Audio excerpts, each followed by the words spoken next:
So it's been nearly a year since my first Pikmin video. If you watched it, congratulations! Good for you! Because it sucked! Originally, I wanted to do a whole-ass Pikmin 2 review in the same vein as the first, but other people have done this. If you want a long-form review of Pikmin 2 that goes into detail about the level structure, the combat focus, and the lack of a time limit all being knee-jerk reactions to the first game, by all means, please, go watch those. Because you won't find that here, no sir! Instead, I want to cover the best bosses of Pikmin 2, because they are the best part of Pikmin 2's combat-focused gameplay style. They are the chocolate center of the cut-your-mouth-open-while-marinating in sugar Tootsie Pop that is Pikmin 2. Number 5. The ranging Bloister is one of my favorite bosses in Pikmin period. He takes advantage of the two captains mechanic incredibly well. He will always focus on the active captain, and his antenna will turn the color of the captain's antenna. His one attack is where he spits his mouth bits out at the captain who he's focused on, and he can eat a lot of guys this way if you're in the way. This boss takes incredible foresight to take on effectively, because he can devastate a squad that's already been thinned if you had some particularly trying floors above him. Despite the randomized dungeon layouts, his arena typically has 2 entrances, so you can put a squad of guys on either side of him and just kind of bait him around. You gotta get real close to throw guys on his butt ball before he angrily moos at you. That's right, he moos like a cow. When I first played Pikmin 2, I bumbled all around this guy and took the whole squad in without separating, and had to back off after he nearly wiped me. As my wise StarCraft 2 players will attest, always be scouting. Once you get the mechanic, he honestly doesn't take that long to defeat, but for casual players, he can be intimidating. Overall, really cool boss, and exactly the kind of boss I'd love to see reimagined in the future. Also, the prize you get from him is really good for quality of life, because he makes your whistle circumference 50% larger. Number 4.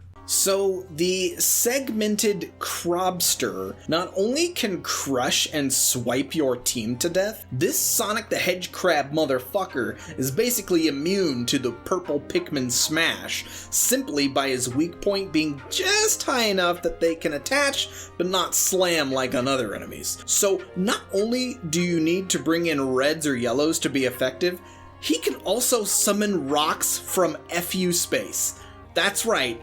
It's Rosalina's plot boulders, back at it again, boys and girls. Lesson that I've learned from this boss: don't take in the precious white and purple Pikmin, or you will be sad when he turns them into salad. I like this boss because he keeps you on your toes by chasing you around and making you dodge obstacles while handicapping the purples. Good boss, however scary he might be. Number 3. So, I originally thought the man at legs should be number 1, because fuck this guy. He turns Pikmin into a cover shooter incredibly effectively. And my god, he can wipe a team so fast if you are not careful. He's this Granddaddy Longlegs looking bug made out of metal and steel with a machine gun penis. You heard me right. Gun dick. You can cheese out most of his HP by just slamming or rushing him with purples and yellows at the beginning of the fight. And you can even one-cycle him if you're lucky. But if he just, decides to shake your dudes off, it's now open season on Pikmin, and he has a laser-guided M16 strapped to his pelvis. He's gonna fuck your squad to death, and he won't even laugh.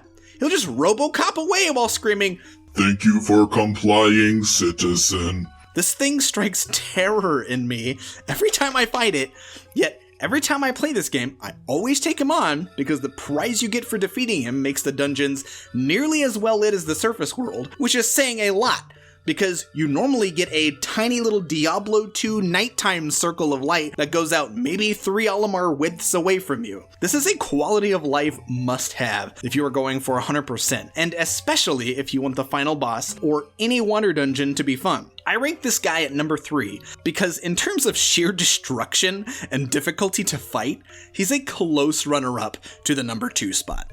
Number 2.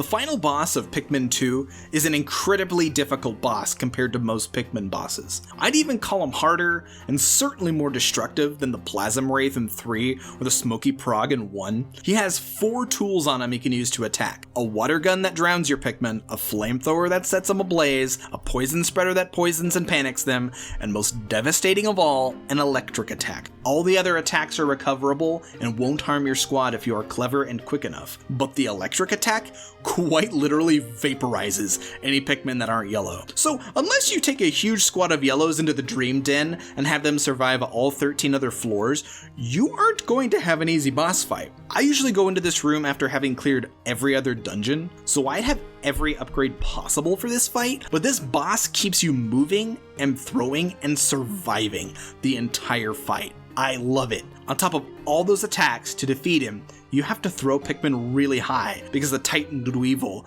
has these super long pointy legs. Fighting him is tiring, but incredibly rewarding. He's my favorite end boss of all the Pikmin games, and he's a great challenge. Oh, and he's one of the bosses that make way more sense to fight in the Wii version of the game. You can actually aim the cursor at the section of the bots you want to take out first, instead of guessing that's where the arc is going to land on the GameCube version. You know, it's as great a time as ever to plug that version of the game. Just do yourself a favor, Pikmin fans, if you own a Wii U or have the funds or luck to get the disc version of the Wii port of Pikmin 2, please play that one. The GameCube one is great, has amazing experience, and gives you a chance to play a good game on that funky little controller, but the Wii version is just leagues better on a gameplay perspective. I feel like both 1 and 2 make so much more sense with the Wiimote controls. It just works better than the original controls. Okay, I'm done plugging the one good thing to come out of the Wii U eShop. It's time for number 1. The best Pikmin 2 boss is the Bulborb larva. You may say to yourself, the Empress Bulblax is the first boss. And yes, technically she's the first end of dungeon boss, and she can be devastating and lethal if you aren't quick. However, the real terror, her real attack isn't log rolling around the arena. It's pooping out the larva. These mouths, these hungry hippos, these terrible black holes are sneaky. And if you don't pop them like the little zits that they are, they will consume your entire team incredibly quickly. I supplant that these guys are harder than the blasted water wraith in the submerged castle.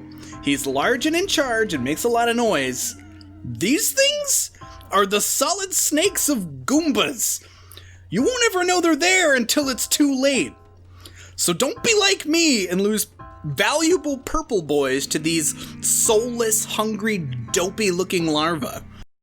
So if you like this list and want to see more, tune in next year when I will finally get around to making a Pikmin 3 video. And while you wait, please go check out my Buds and Eyes Let's Play commentary channel, Gear Check Games, all one word. If you see the Gear Man, you're in the right place.